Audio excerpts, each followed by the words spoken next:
Welcome to the Dynasty Hotseat, everyone. I'm your guest, David Gautieri. Hope you guys are ready to party.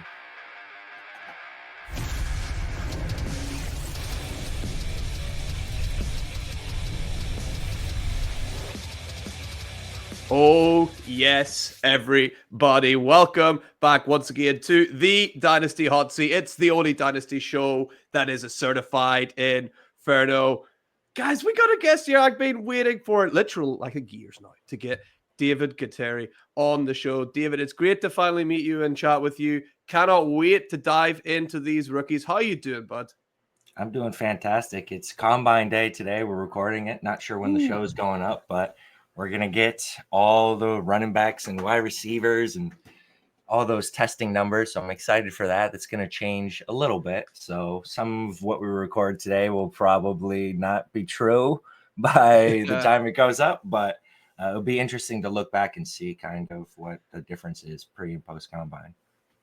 Yeah, absolutely. And I'm sure you'll have lots of stuff about the combine over at GuruFantasyWorld.com as well, David. That's the best place to find all your stuff, right? Along with your Twitter. Yep, you can go to the website, GuruFantasyWorld.com, and then obviously the Patreon, patreon.com/GuruFantasyWorld. That's where all the premium content is. You can get my top 250 rankings with player notes and big board there, my rookie rankings. We run a Discord, over 400 patrons there now. We also have additional analysts in our Discord that you can question as well as me. Group chats, trade channels.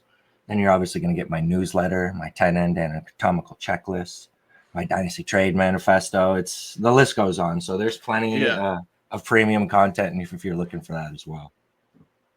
And yeah, but before we dive into this mock draft, David, what do you want to say to these people? Because we're speaking to them in the future right now.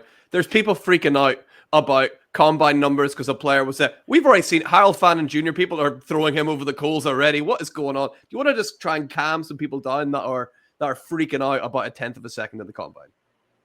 Well, I think the combine does matter. I do think these testing numbers are important, mostly because they're going to be an indicator of draft capital. Like the players who are in certain ranges who test well are probably going to get pushed up a little bit, and the players who are in certain ranges and test poorly are probably going to get pushed down a little bit. So that's really the main takeaway, is which players are going to get drafted where, and that's kind of the information I'm trying to get more than anything. But we obviously care about athleticism to a degree. We don't want outliers for the most part. But for me, if players are within a range, that's the more important part, that they're hitting thresholds. Like we talked about Harold Fannin Jr., 4.7, 140. That's like just barely the threshold, outside the threshold of what we look for a 40 time. It's generally 4.70 or lower. So we're talking 1/100th of a second here. Like that is an extremely small margin. And then we look at the other numbers. You know, his shuttle time was good. His 10-yard split was good. 34-inch vertical, that's fine in my anatomical checklist. I'm satisfied with that number. So to me, it's kind of like I'm just like getting flashbacks of Bucky Irving, because I made the mistake last year. It was like, all right, we collect all this data on players pre-combine. Like Bucky Irving had a great tackle breaking profile, had a good receiving profile. And then he tanked at the combine, and it was just like, how do I draft this guy who's undersized, who's a poor athlete? And a lot of us just kind of like pushed him way down further than we should have. And we kind of ignored all those other data points that we had collected beforehand. And I feel like that's what's happening with Harold Fannin Jr. Everyone's like, oh, we're not going to make that mistake with Bucky Irving. You know, next time we love a guy and he just doesn't do well at the combine, we're not going to freak out. And then Harold Fannin Jr. runs a 4.71. It's like, oh, everybody's like, this guy must fucking suck, huh? He must be terrible. It's like, what happened? I thought we just had this conversation. Like, thought we agreed. We're not going to freak out. But, you know, I'm seeing all sorts of takes on Harold Fannin Jr. now that were nowhere to be seen before the combine. You know, so all these tweets are coming out being like, I see, I always knew. It's like all these people like, I always knew. He's a fullback. When were you calling him a fullback before? Give me a break. Give me a break. The guy who just broke the record for receiving yards for tight ends in college football history is a fullback. Oh, sure. Okay.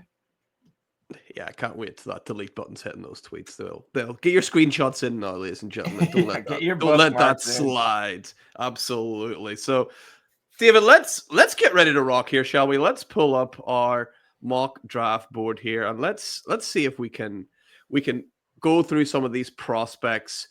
Any sort of general vibes and general feelings about this class before we dive in? Generally speaking, I don't think it's that strong of a class. You look at Ashton Jeanty, he's a running back, obviously at the top of the class. That's not generally a high value position in Dynasty. When we see players sometimes like Caleb Williams, Jamar Chase, like these guys are going in the first round of startups, like Caleb was before he even played a snap. Genty's going fairly high as well, but it's more like a second round startup value. And then there's a teardrop on him.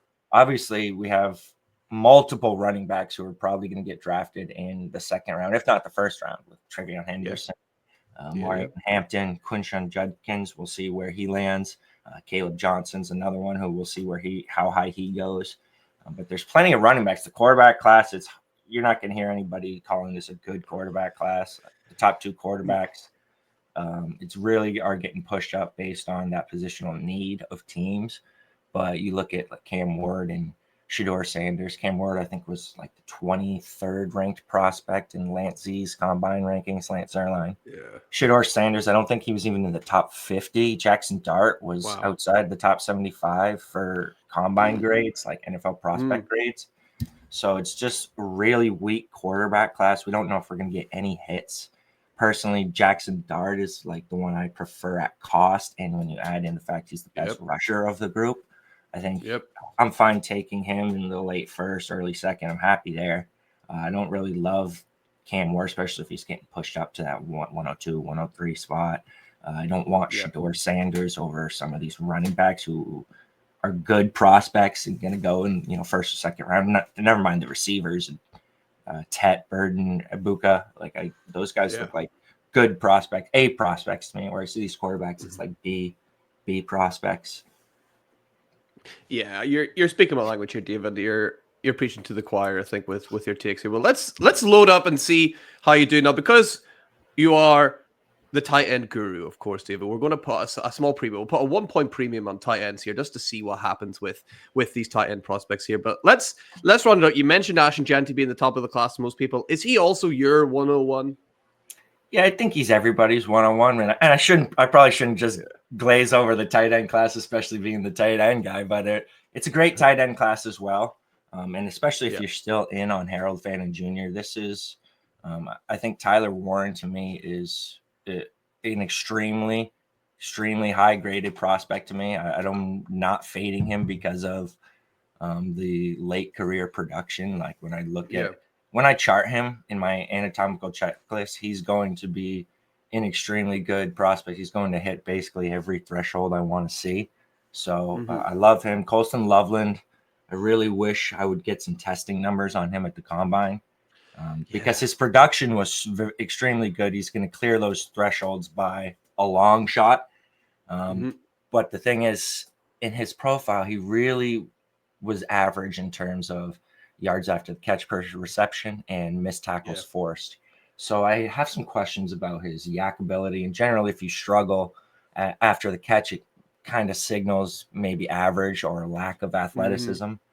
If you're not a tackle breaker, you're not generating yards after the catch. We kind of have like the Michael Mayer, although Mayer's a decent tackle breaker, but like the Zach Ertz kind of, which is not to necessarily say he can't hit, but, it just raises questions about the ceiling as far as, if he were to test him and we were to get good numbers on him athletically. So I like Loveland a lot, but I don't want to go too crazy without the testing numbers. Fannin, obviously, we have, you got to weigh the production and the grading and all of that, those thresholds. And never mind the tackle breaking ability for Harold Fannin Jr. He broke the PFF tight end record for broken tackles by a tight end. And then we have the athleticism. So and those are conflicting numbers to me, because when you break the PFF record for broken tackles at the tight end, that signals above average athleticism to me. So then that 4.71 is kind of like conflicting. But again, we did get other good testing numbers with the shuttle, with the 10-yard split. The vertical is decent. I would say it's not great, but certainly not bad. So I still like Harold Fannin Jr. as well. But yeah, Jeanty is definitely my 101. And for me, it's more of a question of where do you rank Jeanty amongst players already in the NFL, because he's definitely the 101 at rookie drafts. Yeah, speaking of tackle breaking, Ashton Genty obviously led college football in rushing yards. Number 2, Ashton Genty after contact outrushed every single player in college football with just yards after contact, which is absolutely crazy. Dave, you kind of touched on something there. This is something I'm quite interested in. You mentioned it with Harold Fanning. Whenever you're making all of your models and deciding things, how do you weigh in? Do you have some kind of like decimal multiplier whenever you're working with, perhaps a weaker kind of field, weaker competition that Harold Fanning was facing, and to an extent, Ashton Genty as well? I do think, for me, I don't have a running back model. I don't have a wide receiver model. For me, I collect notes, really, and I'm just trying to be holistic. I'm trying to collect every sort of data point that I can and then evaluate that. I don't have a number that gets spit out for, this running back's this great in my model. I certainly look at other people who do have models and what numbers they're spitting out, and I try to incorporate that into, my perspective. But for me, my one model would be my tight end anatomical checklist. And again, that's not something where it spits out a final grade for me. It's more about me charting the data, color coding it, and then just looking at kind of at face value which players are hitting all of these thresholds. Like, for example, I'll tell you what I do chart in my anatomical checklist. So a lot of these are just metrics that correlate to future production in the NFL. And the first is going to be the simple stuff: height and weight. We want to know, are these players' shapes normal? Are they outlier size? Are they extremely small? Like, are they wicked short like Chigakonkwo? Are they, too tall like Darnell Parham, or, maybe Darnell Washington, where this guy's kind of shaped like an offensive tackle, So we want to kind of have guys that are within 6'3" to 6'6", within 230 to 260 pounds. Anything below 230 is kind of like, all right, are you going to be big enough to actually play that position? It's kind of like the Jacob Harris conundrum. Like, oh yeah, he looks great as a wide receiver, but you can't just take a slightly oversized wide receiver and just throw him at tight end and be like, expect him to be successful. Then we have guys like Cole Kmet, where they're just a little big and they're just kind of clunky, fat. So we don't want those guys either, because their ceiling tends to be limited. Then obviously we're tracking draft capital. That's one of the biggest ones that you're going to find in terms of draft capital. And RIP to the man, because he's no longer around in the fantasy space, but Drew Osenchuk did a great thread, also known as Bean Counter, you guys might know him as. He did a great thread on draft capital hit rates and what percentage of players are hitting top 12 seasons, top 6 seasons. And you look at round 1 and it's like a 90% hit rate. And round 2 is about, I think, 40% in terms of top 12. But it's very clear draft capital is going to be a huge signal in terms of where players go. That's a huge thing for me with Tyler Warren. When you look at the fact he's going to be drafted possibly in the top 10, not just top 15. Like, he's going to be in a very small cohort of players, tight ends, who are drafted that high. And then we're going to look at early declare status, that's one's more of a bonus for me, because you look at the top 12 dynasty tight ends right now, we actually have more late declares than early declares in the top 12. So you'd think, you actually want a late declare, but you look at the overall top 12, top 6 hit rates, and you can find this all on sharpfootball.com for early declare hit rates. Just Google early declare tight end hit rate, Sharp Football, early declare quarterbacks, Sharp Football. And it's going to give you charts basically showing you how the early declares perform versus the late declares overall, and when you include the entire bucket. And basically every position, even tight end, you're going to see the early declares out hit the late declares. So that's another bonus, like Brock Bowers. It's like he checks every other box. Oh, and he's an early declare. So that's something where I do want to factor in, like Harold Fanning, also an early declare. So again, that's another box checked where I'm like, the only thing I have against this guy is 140 time, which is next on my list. We're going to track 40, and I also track vertical. I want to track speed, and I want to track how explosive they are vertically, so I can just kind of get a gauge on athleticism. Some people will use RAS, which I think is fine. I do think it's important to track tight end athleticism. I do feel personally that RAS kind of overweights height and weight a little shout bit. out to Zach Kuntz, right?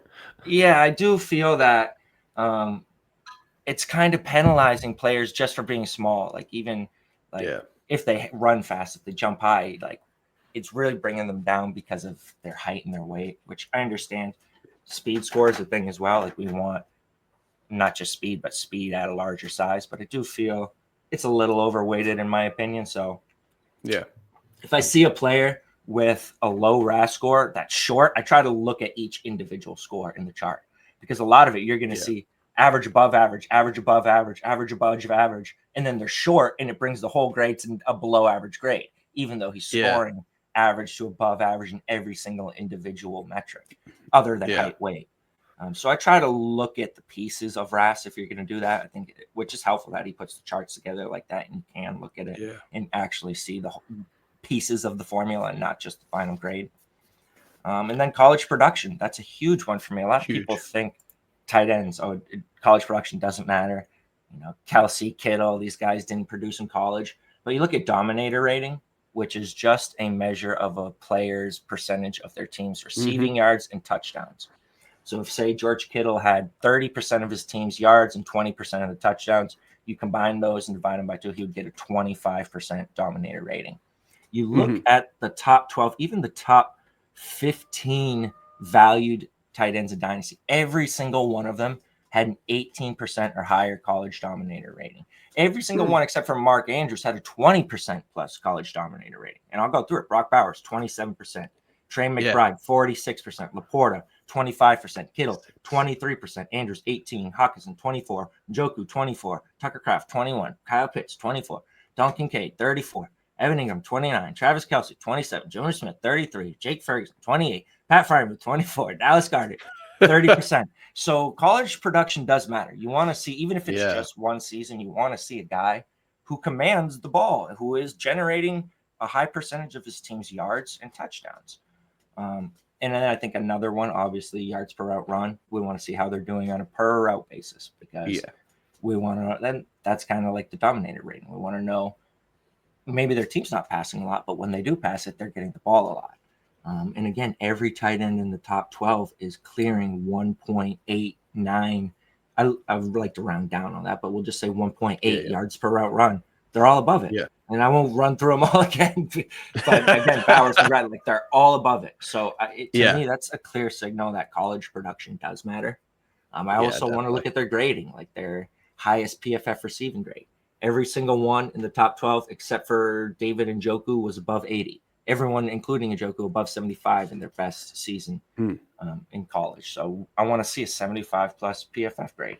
NFL.com grade. We have everyone in the top 12 except for Kittle, 6.1 plus NFL.com grade, and that's from Lance Z. So I want to see that. And then I'm also tracking the tackle breaking ability, because to me that's important. I want to know which guys are creating after the catch. Career yak per reception. Every single one in the top 12, 5 plus yak per reception for their college career. So if a guy like, for example, in this class, Oronde Gadsden, like he's at 3.7 yak per reception for his career. So I'm like, why is that so low? That's an outlier, And then for example, guys who are on the higher end of the spectrum, Harold Fannin Jr., 8.1 yak per reception. That's really good. Like Elijah Arroyo, 8.8. That's really good. Although I also like to look at tackle breaking, really highest missed tackles forced in a season. We have some discrepancies there. Like you look at Fannin Jr., 8.1 yak, 34 missed tackles forced in his best season. Elijah Arroyo, 8.8 yak, but only 3 missed tackles forced in his best season. Really? So it kind of helps you see like the usage as well. Like Fannin is more of a guy who was creating after the catch. Arroyo is more of a guy who's being used as a seam stretcher, where he's catching the ball on the run and then getting those yards after the catch, but not necessarily by breaking tackles, more of being used as a vertical threat. So that can kind of help add a little bit of context as well. And then I look at that all together, and it's going to really, especially once you add the color coding, we're going to see which guys have green profiles and which guys have red profiles. So that's my one process that I really rely on, would be for the tight end position, where I'm actually charting things using numbers, using, thresholds in terms of quarterback, running back, wide receiver. It's more of a note gathering exercise for me, where I'm just trying to collect all the data on each player. Yeah. Oh man, that is unbelievably informative. Thank you so much for showing all that, David. Like, so interesting to see inside, like, guys like you, the mind and the process that goes on into studying these positions. So I can't wait whenever we get to these tight ends to maybe pick your brains about how are they sitting in your model so far. But I'm sure we'll get there. I don't think we'll get there at 102 though, will we? We would get there pretty close. I'll tell you that. I think the first tight end is going to come off my rankings a little higher than a lot of people are expecting. Okay. So who is going at 1-2 then for you?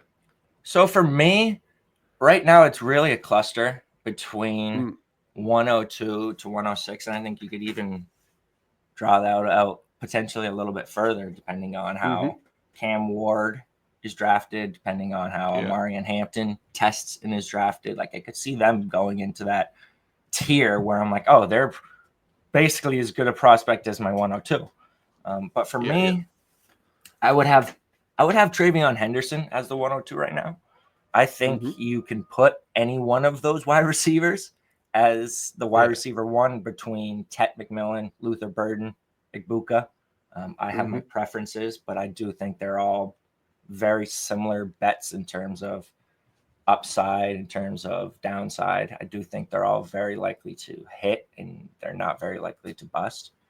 But Travion Henderson to me would be my 102 just based on projected draft capital, based on the entire, collegiate profile for me. So I know that's probably, it could easily flip depending on, one of these wide receivers goes high enough, gets good enough draft capital. But I do feel he's better prospect than the wide receivers right now. Yeah, I think averaged 7.1 yards per carry last year, Travion Henderson, which is just, one of those things that definitely pops off the page whenever you're looking at it. His ability to catch passes as well. I know last year we seen, kind of the return of like guys like Derrick Henry and things like that, and more of your bruising running backs up there. But is pass catching something for a running back you're still thinking that has to be in there for me to draft them this high? Unless they're a freak like Janty. Yeah, I think the pass catching ability is really what it comes down to. Is he just is a bigger threat in the passing game than guys like Omarian Hampton, Quinshon Judkins, Caleb Johnson to me. And especially you bring in the fact that he was easily the best recruit of all of them. Like, he was a 5-star recruit with a 99 prospect rate, I believe, like the number one running back in his class. Then you bring in true freshman breakout. You add in the pass catching ability. Never mind, he's the best pass blocker in the class. So he's going to be that guy on third downs.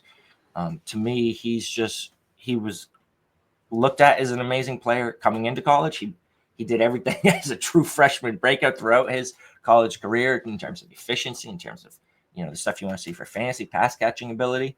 And I think he's going to test very well at the combine today. We'll see exactly how fast he runs, but I think he's a potential first-round pick as well in the NFL draft, which is huge for a running back. So I think he's going to start to become a little bit more popular as the 102. People like to kind of gravitate towards the wide receivers over running backs in Dynasty, but I do feel like people are going to fall in love with him a little bit. Yeah, I completely agree with you. He's a real special talent. If it wasn't for Janty, people would be kind of talking about him a lot more, I think. But Janty's stealing a lot of the limelight for sure. And you said there's kind of this sort of stretch of players between, here and 5 or 6. Who's falling at 3 for you for now? But obviously it's quite fluid still. So this is where the first tight end's coming off the board for me. For me, yes, it would be Tyler Warren. I think he is a better prospect than Tet McMillan, than Luther Burden, Igbuka. I think he's going to get drafted higher than them in the NFL draft, which you don't usually see with tight ends over wide receivers. Like I said, just the number of tight ends who are drafted top 10 since 2000, it's like 5 or 6 guys. Like, we have a lot more top 10 wide receivers. So Warren's probably going to get drafted the highest.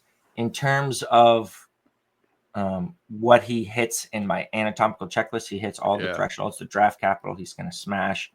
We're not going to get 40 in vertical testing at his combine, but I think he will hit 4.7 or faster. He'll hit 33 plus inch vertical at his pro day. The Dominator I've yet to plug in, but I'm going to assume it's extremely high. I would say so. The yards per reception is 12, which is basically average, but the yak per reception, 6.6 for his career. That's very good. 19 missed tackles forced just from receiving. He had 11 broken tackles on like 24 carries. This year he had 30 total. Like, and you look at just in terms of comparatively to other players, like Brock Bowers in his best season in college, 18 broken tackles. Sam Laporta, 20 broken tackles in his best season. When we look at Tyler Warren, 19 from receiving. Then you add in 11 from rushing, like 30 total. So that's just higher than Bowers or Laporta, who have ever posted in college season. His career yards per out run, 1.98. That's going to clear the 1.8 threshold plenty. Highest PFF receiving grade, 93.3. That's going to clear it plenty. His NFL.com grade is very high. And then we look at just the peak season. Like in his best season, he broke the power conference record for yardage by a tight end by 400 yards over Brock Bowers, who's second place all time in power conference history. 400 yards. So it's like not just, okay, this guy broke out. Like he didn't just break out. Like he was dominant. He was extremely dominant. So it's not fair to just lump him in with other like late breakouts, you know, because he didn't just break out. He dominated. And he also tied Theo Johnson in receptions, had more, I think, receiving yards and touchdowns than Theo Johnson the year before, too. So it wasn't like just 1 year of production. It was just a little bit of late breakout.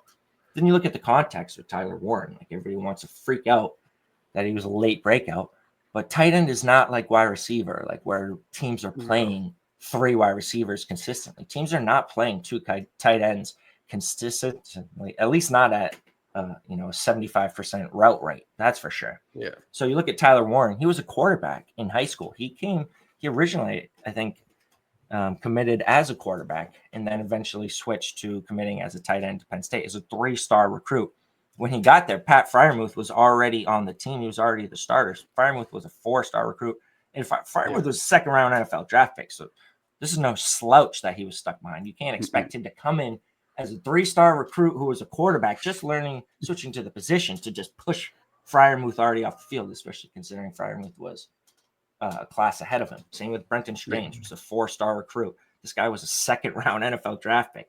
He's not to just be expected to just push him off of the field. Theo Johnson as well, say what you may about him, was a 4-star recruit, 96 prospect grade, and he was a fantastic athlete. He was a 4th-round NFL draft pick. He's an NFL starter. So this is 3 NFL starters that he was behind, coming in as a lower recruited player, coming in as a player who's switching to that position. And he still eventually caught up to Theo Johnson even before his final season. So I'm not going to hold that against him too much. I do think it matters a little bit. It's a reason why I'm not calling him a Brock Bowers level prospect, even though he shattered Bowers' NCAA record by 400 yards. He didn't do it, as a true freshman like Bowers did. So I do think it matters. But when you look at the draft capital, the NFL is going to tell you it really don't matter that much.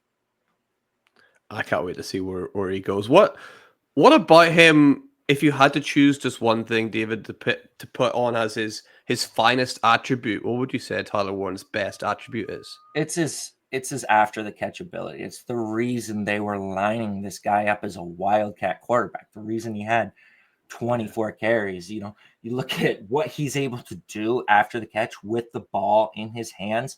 He's not a guy who's going to run the cleanest routes in the world and separate, but he's a guy who you're going to put the ball in his hands on easy touches, and you're going to let him go to work.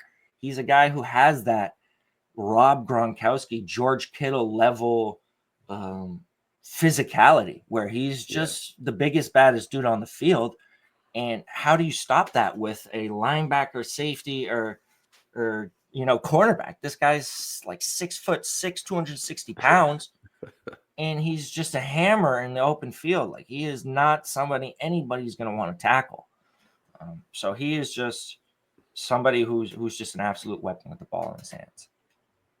Yeah, he's going to create mismatches absolutely everywhere, all over the field. I love that he's locked in so high. I know we could talk about Tyler Warren all day, but let's move on to 1-4, David, shall we?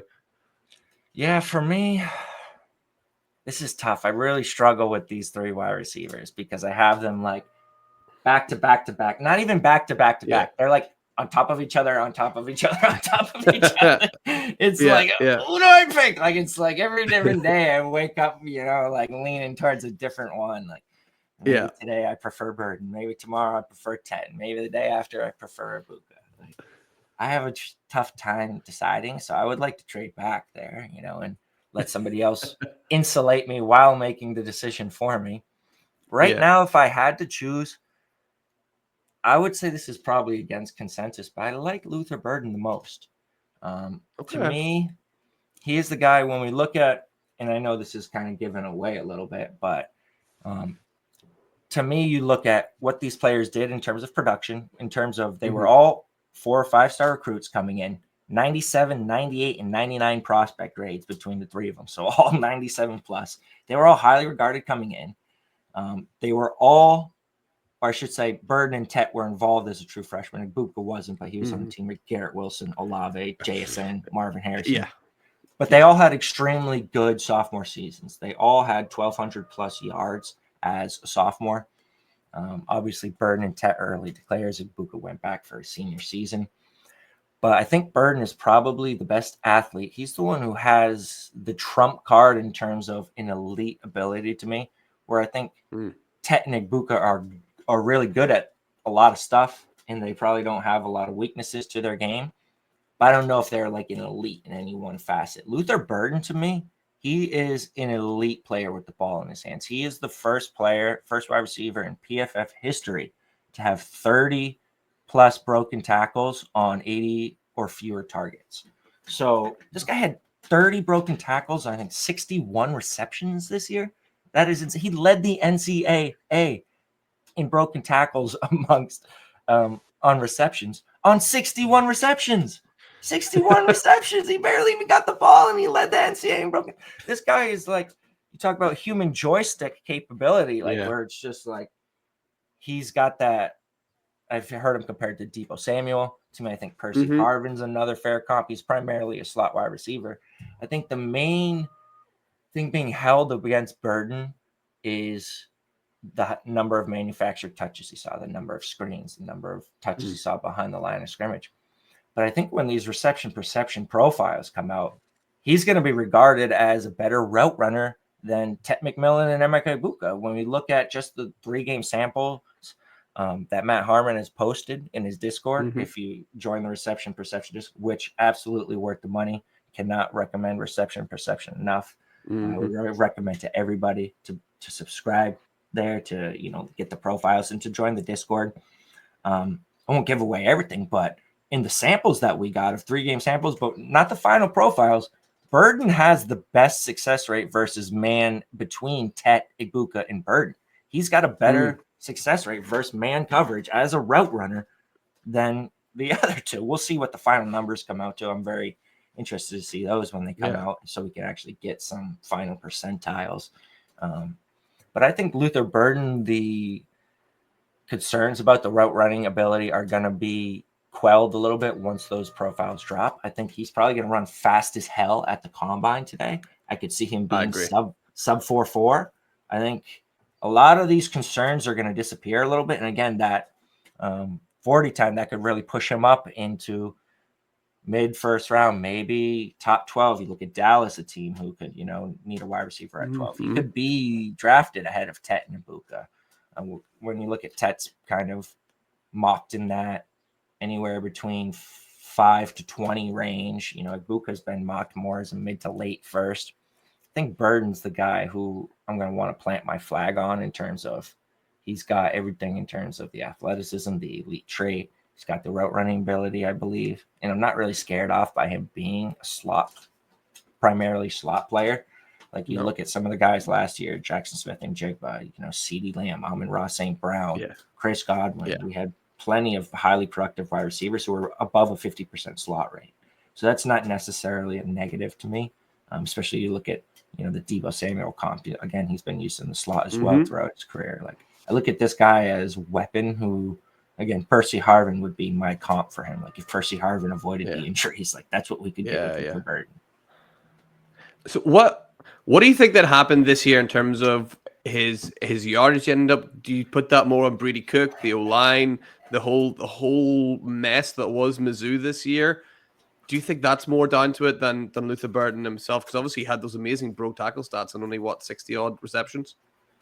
Yeah, I'm not like a heavily involved college football fan or watcher or tracker. Like, I obviously do a lot of research, especially during draft season, but it's hard for me to say, especially what the issue was. But I think a lot of people are going to agree quarterback play was not beneficial to him at all in terms of his final season. Like, he was just did not have the quarterback play to generate these types of numbers. He was being keyed on, especially after a sophomore season where he was just such a weapon. I think a lot of that, and I don't think his numbers were that bad even in his final season. You know, I mean, he added some as a rusher as well. He also had 9 carries for 115 yards and 2 rushing touchdowns. The yards per out run and the PFF grading were still fine for me. Like, I'm not really looking at it as a terrible junior season. Yeah, you're right. He's an explosive athlete with, if that comes out, Matt Harmon obviously does amazing work and that carries in the dynasty community. If it comes out that he's, got no issues at route running and in fact is elite there, you're going to see him go at this point in the draft for sure. So are these guys so close, David, that you have the other 2 receivers at 5 and 6, or do you have other people I do. splitting that? I have them 5 and 6 as well. Who's your current 5 and 6, even though you might wake up tomorrow and switch them around? Yeah. I think Tet. I think again, you look at you're just kind of splitting hairs between these 2 players. These are guys who are both heavily recruited. These are guys who both produced very early as sophomores. These are guys who are, I would say, bigger body. Tet's more of an outside receiver. Ibuka's more of like a big slot. But I think the athleticism, the testing will probably be similar. I think in terms of draft capital, Tet is consistently mocked higher to me. He's consistently mocked 5 to 20, where I'm seeing Ibuka 15 to 30. And then the reception perception, again, the samples. Ibuka's success rate versus man was a little low, which is not necessarily dooming. He's still going to be a good player from the slot where he's going to be beating zone a lot, excuse me. But I think the reception perception profiles also is going to favor Tet. And I'm probably going to lean into that data as, the tiebreaker, because I have found that leaning into draft capital and reception perception is going to go a long way in terms of splitting decisions. Like, if a player is drafted higher and has better reception perception percentiles, I want to go with that player. Like, you look at examples like Chris Olave over Traylon Burks. Like, Burks was the early declare. You could argue had better college production. But Olave was drafted first by the NFL, had a super clean reception perception profile. Traylon Burks was drafted later, and the profile was just flat out not good. It was a giant red flag. And a lot of us just ignored those differences and, had Burks above Olave, and I don't want to make those mistakes again, because I think that Harmon has established a track record that if the draft capital is saying this player is better and Harmon's charting is also saying that player is better, that player is probably better. Yeah, I'm right there with you. And what do you think about Tet? I don't know if maybe it's just on my side here, David. Bit of a slide going on right now. Is his stock kind of slipping a bit compared to where it was even a month ago? I don't know why, but I can just kind of feel that energy. Yeah, I mean, he came into the offseason viewed as the clear 102. It was like, all right, Jensen's the clear 101, Tet's the clear 102. People were kind of like, all right, let's debate the rest, And now it's kind of become a conversation. Well, all right, is Tet even the 102? And I don't think it's necessarily that he's not good. I just think that it's that he might be drafted more as like a mid-first round pick, which is kind of like indicative of his profile strength. We're seeing some mocks, especially mocks from the experts. That's what's driving it. I think we're seeing these expert mocks come out where he's falling to the 20s. We're getting we're getting information about conversations in NFL circles about where they view him. And he's not necessarily viewed as that smash wide receiver 1 in this class. I think you're getting a lot of information that teams are saying if Travis Hunter was strictly a wide receiver, he's the best wide receiver in this class. So it's tough to like have Tet be like the locked-in 102 when he's not even viewed as the best wide receiver in this class. Yeah, that's completely fair. It's going to be really interesting to see how he tests if he does do all the testing as well. And we've got obviously Igbuka then right after him. Is there anything else you want to say about Igbuka, or you want to move on to the 1-7? I feel like he's probably the safest of the three, the highest floor of the three. Like he's the least likely to bust because he's good at everything, even though he might not be elite at any one thing. Yeah, I think you're quite right. And before we move on to lucky number 7 here, hey guys, you made it this far into the show. Make sure you're hitting like and subscribe. Hey David, we're about 100 away from hitting that magic 1,000 subscriber mark on YouTube. It's been a great journey. Hopefully, if you're here for David, you can help me along the way and continue to support the show. That'll be absolutely brilliant. David, 1-7. Where are we going? Are we still in the same sort of tier here as well with players that could flip flop around? I think you could say Cam Ward is in this tier. Again, I say you could possibly argue Omarian Hampton is in this tier as well. Yeah. I'm a little iffy on Cam Ward, just because quarterback is such a hit or miss proposition, and I don't feel his profile is that great. We look at the fact, first of all, I do care about the recruiting, grades. Like I'm not going to just disregard it completely. Like, I care that Trevion Henderson was a 5-star recruit with a 99 prospect grade. I also care that Cam Ward was unranked recruit, that he started at a small school, then he spent 2 years at Washington State, he only played 1 year at a big school. And we look at like the actual numbers in terms of, his yards per attempt, 7.4, 7.9, 6.4, 7.7, 9.5 in his final season. That's one season above 8 yards per attempt. The completion percentage, career 64.9%, above 66 in his final 2 seasons, but career 75% adjusted completion percentage. These are good numbers. PFF passing grades below 80 every season except his final year. He had a somewhat high pressure to sack ratio, 20%. And he's not really involved as a rusher. Like when you look at, and I love the PFF subscription. Even if you're a PFF hater and you hate the grading and you think that's a crock of BS, like that's fine. You're entitled to that opinion. But they do a huge thing, which I like for the college statistics, is when you can look at their rushing and they're going to separate the rushing from the sacks. Like you go to Pro Football Reference and I look at Cam Ward's stats, like, and I look at his rushing stats. I've got all sorts of these sacks included. So sometimes it's difficult to tell what exactly a quarterback is rushing for and how much the sacks are impacting his rushing statistics. So when we look at just the rushing, 72 for 282, 62 for 373, 60 for 379, 64 for 305.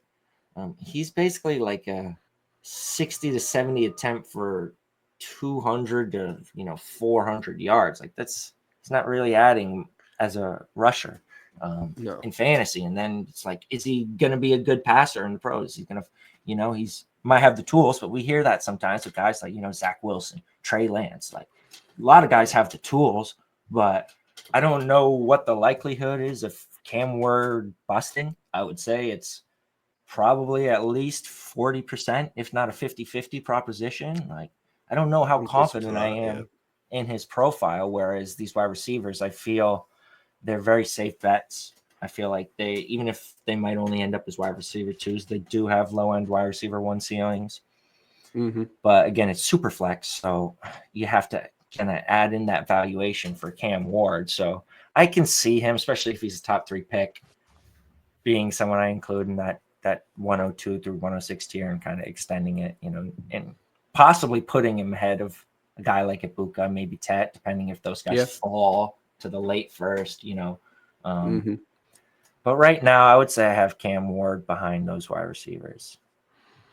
Yeah, he's one they kind of flip over. Like he's got made some really cool plays at Miami, really creative, like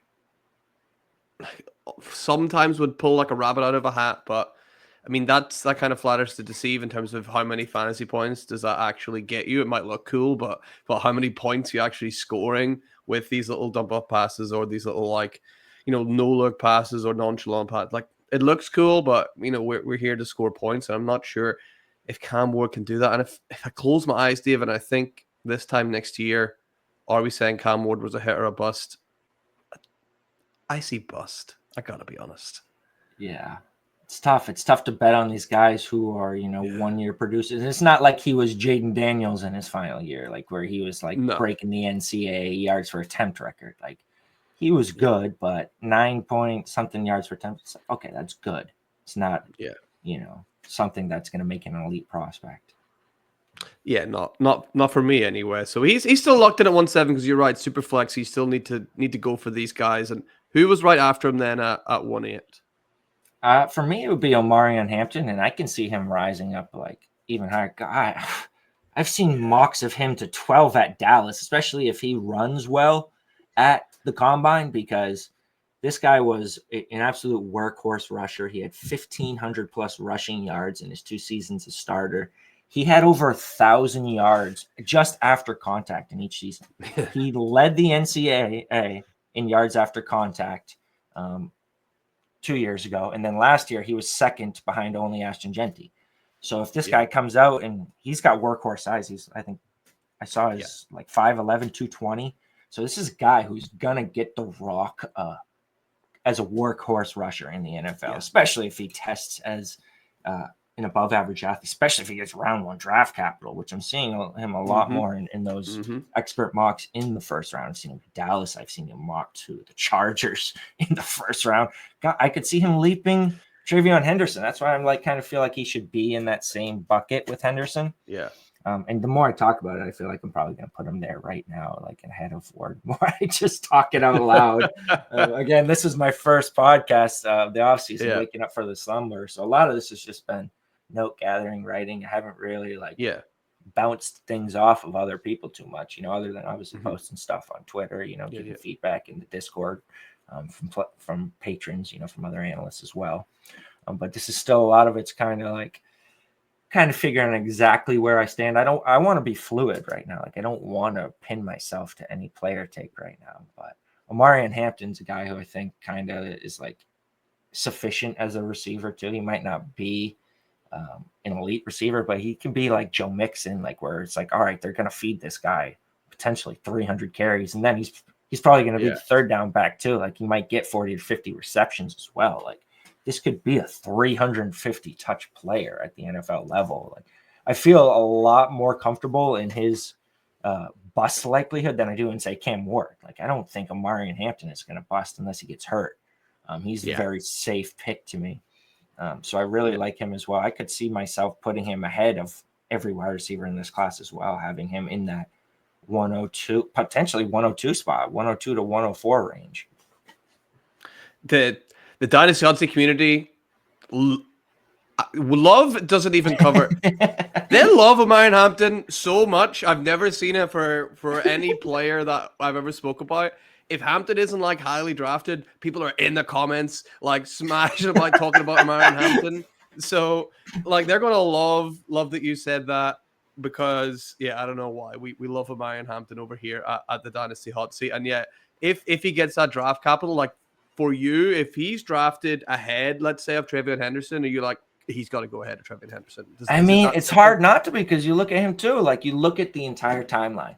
This guy came into college as a 4-star recruit with a 93 prospect grade. He's an early declare as well. So you look at guy came into college highly regarded, produced very well in 2 seasons as starters, declares early. NFL draft is going to draft him highly. He's checking every box along the way that you want to see. His yards after contact numbers, not just total volume, but yards after contact per attempt, above 4 yards after contact per attempt in his season as starter. So it's like, he's checking every box. Like, there's no argument against him. You talk about trading down from Genty. I love Genty, but how much can I get on top of Genty to pivot to Omarian Hampton plus? Like, Hampton's going to be a top 12, top 10, potentially future top 5 valued dynasty running back.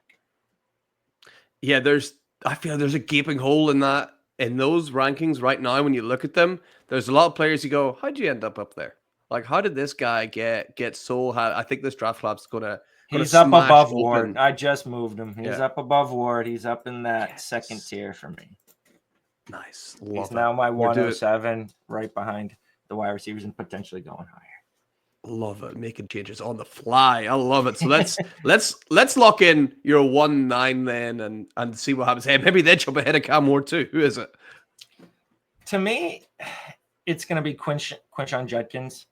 And I understand there are some negatives to his profile in terms of the yards after contact per attempt figures are not good.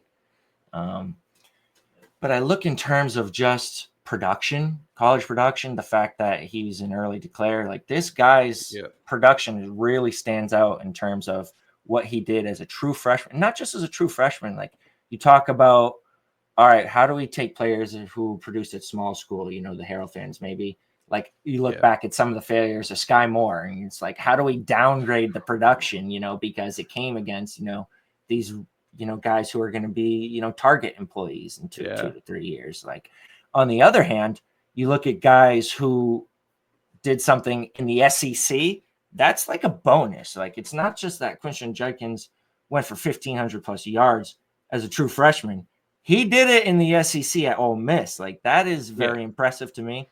You look at running backs in collegiate history to post 1,500 yards and 15 plus touchdowns as a true freshman and then get drafted round 1 or 2 in the NFL draft. We got Adrian Peterson, Sean McCoy, Ryan Williams, Todd Gurley, Nick Chubb, and then we have Travion Henderson and potentially Quinshon Judkins if he gets drafted in the second round. Like, there aren't a lot of players who are that good as a true freshman who are drafted that highly in the NFL draft who just don't pan out. Like, if he gets second round capital, he's going to be a workhorse rusher.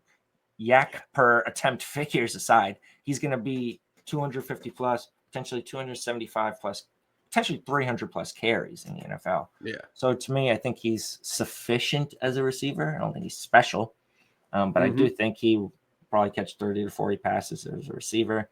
Kind of has a little bit like maybe the David Montgomery to him a little bit, where he's just he's going to get the rock as a rusher, even though the yak figures probably are not going to wow you. He's so, like, whenever you look at his, height and his weight, it doesn't match up to the way he plays. Like, I was surprised I thought he was going to be so much heavier or so much bigger, but it just kind of shows you it doesn't always, scream off the page when you just look at the numbers. You watch this guy play and you're like, there's no way that he's that size. He must be so much bigger than he is. And that kind of thing makes me think, hey, maybe he's still got space to grow as well. He's going to get, bigger and stronger still, which is kind of scary whenever you look at what he can do already. Yeah, and I'm fine with him in the 215 range. I think you can be I don't think you have to be 220, 225 plus. Like, even if he's just in the 210 to 215, because he's not super tall, so that's going to be a fine height to weight ratio for me, BMI. Yeah, he's a really cool prospect. I can't wait to see where he ends up going. David, we've got 3 picks left in round number 1. Where are you going at 110? I'm torn here because, for one, Travis Hunter would already be like way off the board for me if we knew he's playing wide receiver. He would be, if we got the news he is drafted as going to be a primary wide receiver, he'd be the 102 for me in this class behind Ashton Jeanty. And you look at everything he did in terms of production wise, like he did everything you need to see in terms of receiving production. And then just the advanced metrics, like beyond just yards per route run, but like contested catch rate. This guy had over 60% contested catch success rate in his collegiate career, which is insane because you look at guys like Tet McMillan, Egbuka, these guys, Tet wasn't even above 50%. Like even if you hit 50%, that's good because the only options aren't just like you catching it or you not catching it. It's like, okay, you either catch it, the defender catches it, or it's incomplete. Like if you can, I would say 40% is about average. 50% is like, all right, if you're actually, it's a 50-50 ball, you catch 50%. So that's decent. This guy's above 60%. Look at his yak ability, his missed tackles forced. I'm very happy with those numbers. He's good at breaking tackles in the open field. And then, God, that little snippet from Matt Harmon in the perception Discord, he comped him to not just Odell Beckham Jr., he comped him to prime Odell Beckham Jr. And Wow. in the small the 3-game sample, he was above 80% success rate versus man in zone, which is easily better than anything Burden, Tet, or Ibuka posted versus man in zone. So best route runner, probably the best athlete, best ball skills, best in contested catch situation. He can do it all. I don't want to push him down. Like, even if he's drafted by a team that says, all right, he's going to be corner and we're going to work him in on offense, I still don't want to push him down too far because that's a fluid situation. You could get out there and they could be like, all right, he's an average corner and he's fucking killing it on offense. Let's get this guy the ball. Like, that could easily flip. Like, teams are not going to player lock themselves to that take where, we draft him as a corner, he has to stay as a full-time corner. Like, if he's out there and he's one of your best offensive players, how do you keep this guy off the field? Like, how do you justify not putting him on the field for at least 60 to 70% of your offensive snaps? Even if you're just giving him first downs off, and it's like, all right, now get out there. Like, I don't want to push him down, and anywhere in this range, I'm happy to take him. Like, you could argue him to me over Cam Ward, over Quinshon Judkins. But I would say right now, as of today, I think Sanders and Loveland are kind of guys who are going to hold more market value in terms of, although we'll see if Sanders falls in the NFL draft, maybe not, and it's going to be Hunter. But I think Coastal Loveland is going to be more highly valued as a dynasty asset, so I'd be trying to probably trade down and get Travis Hunter, but this could all change. The team, he gets drafted by, the Browns, and they're like, yeah, he's our wide receiver. He's going to start on offense. It's like, all right, he goes where? The board. Well, I was going to say, I have a little sneak snippet. I don't know if you've seen this, but this might give a clue as to where Travis Hunter's going to play, because the Browns GM come out and said that he's a better DB than a wide receiver, and that guy's wrong. So he's probably going to play wide receiver, right? Yeah, I mean, when you're hearing about the combine, like what's being spoken in these expert circles, like the people who are reporting are saying that the experts view him as the best receiver prospect in this class. Like, even though a lot of them also view him as the best quarterback prospect in the class, he is viewed in that way in NFL circles. Yeah, it's really, he's the most interesting talking point of the draft. Whereabouts you can't take him, but you do have Colson Loveland in here at least for now. I mean, nobody really seen Tyler Warren coming. Loveland was meant to be the locked in tight end one of this class. Still, obviously, a really good prospect because he is going in the first round here. Where does Loveland kind of map out in terms of your system that you got going on, David? Yeah, I mean, he looks really good in some things and average in some others. Like, he is going to be a first-round pick. He's an early declare. Right there off the bat, he's essentially guaranteed to produce at least one, if not multiple, top 12 fantasy finishes. Like, he's 90% historically of early declares in the first round. They're going to hit that at some point in their NFL career. And then you look at just the production, not a ton of volume because Michigan wasn't really passing the ball, but 2.22 career yards per route run. That's way above the 1.8 threshold. You look at other guys who are early declares and had a career yards per route run above Loveland in the top 12. I have basically Brock Bowers and Kyle Pitts. That's it. Wow. So it's basically like the third best production of any top 12 dynasty tight end that was an early declare and drafted. You don't even have to include the drafted in the first one, just that was an early declare. So it's really good production-wise. And then the grading, too. Highest PFF grade above 90, 90.2. NFL.com grade, 6.7. That's very high. I think Zerline had him graded as like one of the top 10 highest grades in this class. So he's going to pass all of the production and grading thresholds. The question is, what kind of athlete is this guy? We're not getting combine testing. I don't know if he's going to participate in this Friday. I'm not aware of that information. Maybe he is, maybe he's not. I'm not sure. Someone's going to have to tell me. But career yards per reception, 12.5. It's not overly explosive from that figure. And then he doesn't look explosive in the yards after catch per reception, 5.4. It's above the 5 threshold that like we want to see, the minimum threshold, just barely. So that's an average number. Only 4 broken tackles in his best season. Highest missed tackles forced is 4. That's just 4. That's not a good number. There's no other way to sugarcoat that. No, it's not. It's not a good number. And so it's like, all right, how do I weigh that versus the draft capital and the production? Because he was productive, and sometimes we can overthink things about how players are productive. What really matters is that he's productive. Like, we want him to be a productive pro. And you look at the film guys; they love him. He is fluid. I think you watch him, like, he's a good mover at his size. He's big and he moves well for his size.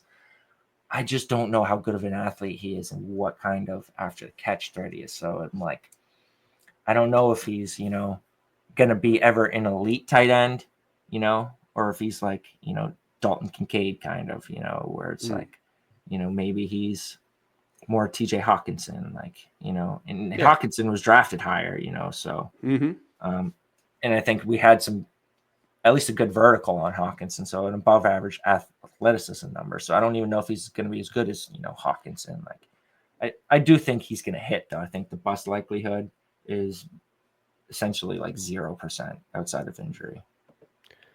Do you get excited if he ends up? I see a lot of people mocking him over to the Chargers, reuniting with his old coach. Do you get excited there? Or you think, well, actually, Harbaugh doesn't really throw the ball much anyway. So are we kind of getting too excited about that? I mean, Will Disley was usable in fantasy. He was. They're gonna throw the ball enough, Justin, and they started to trend towards more of a pass first offense in the second half of the year. You look at that shift. I think eventually Greg Roman and Harbaugh, kind of woke up to the fact that, maybe our prior offenses with, Colin Kaepernick and,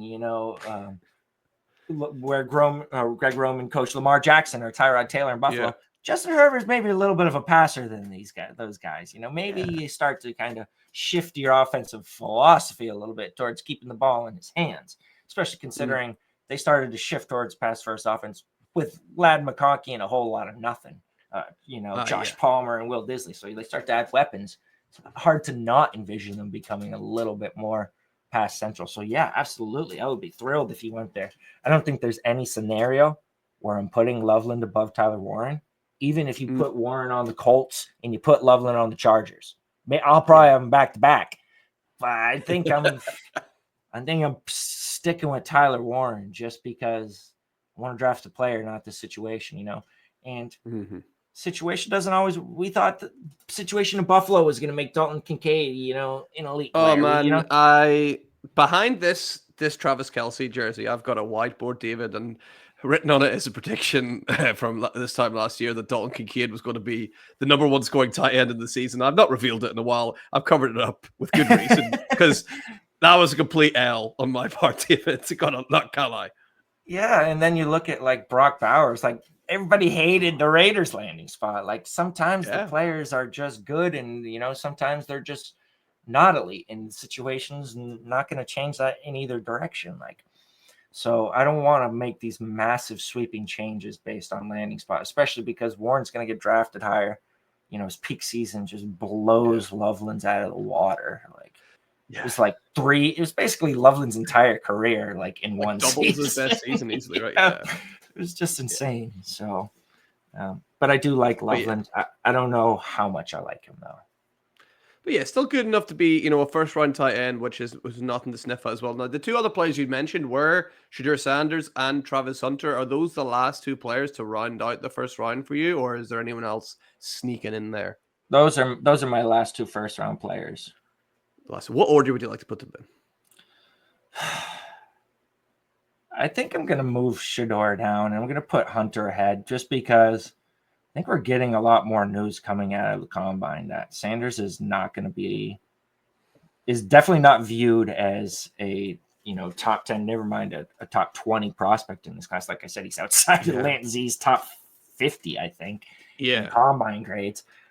So if we see him as like not even being a top 10 pick, God, if Travis Hunter ends up a full-time wide receiver and you're looking back in 2 years that you took a quarterback who potentially ends up as a bust over Travis Hunter, wide receiver 1, like, oh boy, that one's going to hurt. So I'm putting Hunter ahead. And I'm going to leave it there unless Sanders gets it's got to be top 5 capital. He's got to go in the top 5 to make me even consider putting him back up ahead Travis Hunter. And even then, I'm not going to feel good about that at all. Yeah, and even as we lock inside, is there any chance he's going to get Malik Willis here? Is he going to slip even out of the first round? Well, Willis didn't just slip out of the first round. He slipped out of the first 2 rounds. So I wouldn't go that far. I think at worst, we're going to see a team come up into the late first because you talk about the quarterbacks. A big part of the landscape now in the NFL is the rookie contract and how expensive quarterbacks are once they're off of their rookie contract. So teams are going to want that 5th-year option, especially teams who are thinking about drafting him at the top of the second. They're going to want to come up into the late first. So I do think he's going to go in the first round. At worst, probably the second round. I don't see him getting Malik Willis, but I do think it could be all right, he's a late first round quarterback. That's not very good in terms of, you get guys like Jordan Love, but then you also got guys like Kenny Pickett. It's it's not really a great cohort to be in. So we'll see. I wouldn't say he'll get Malik Willis though. No, that's nobody wants to get Malik Willis. Hopefully that's not going to happen to anybody anytime soon at all. And that brings us to the end of round number 1. David, we're not going to rattle through a whole other round number 2, although I would love to talk to you all day. I think we might hit the 3-hour mark on this podcast if we went through round 2. But David, I do want to pick your brain about some other players that you maybe really wanted to mention and didn't quite get a chance to get to. So have you got any names for us? Well, I think Jackson Dart, we talked about him earlier. Yeah. He's potentially a first-round quarterback. If you're getting him in the second round, anytime you're getting a first-round quarterback in the second round of a rookie draft, it's essentially an auto pick because even if he's not that good, just by being an NFL starter, even if we just get a small sample on him, his value is going to go up. You look at Zach Wilson, he was terrible as a rookie. His value still didn't even tank until his second year of being terrible. Then you look at, maybe another guy like Michael Penix. He was Bo Nix especially. Now he's valued as a top 36 prospect. Michael Penix is like a 5th-round startup pick now off of 3 starts as a rookie. So you're going to see Jackson Dart's value increase from a second-round rookie pick if you can get him there. Caleb Johnson, I would say the low man on Caleb Johnson. I don't dislike him. I don't feel like I dislike him, but I feel like I probably prefer the quarterbacks in super flex leagues. His sophomore season, obviously he dealt with injuries, but it wasn't very good in terms of, yards after contact. Neither was his freshman season. 3.3 and 2.62 yards after contact per attempt his first 2 years. Obviously he was 4.4 in his last season. So he's really good in his junior season. He's an early declare as well. We'll see what he does at the combine. So I like him. I would be very happy if I could get him at 202 or if he pushes one of these other guys to 202. I think that's kind of where we see the tier break where it's all right, you could get one of these round quarterbacks. You could get Caleb Johnson. Then it's all right, fuck, who do I draft now? Maybe a guy I like Trey Harris. Some guys are Matthew Golden fans. Those guys are first round, second round NFL prospects. I think you could potentially include them, but I think they're probably tier below Sanders, Dart, and Caleb Johnson. But I like Harris, Golden. I think Jalen Royals is a guy who's a little bit of a sleeper who was just in terms of hitting, the yards per route run. He hit over 3 yards per route run in his final season. That's really good. And then you look at, the other stuff like contested situations. He has 73.9 and a 53.3% success rate in 2 season starts. Career 64% success rate.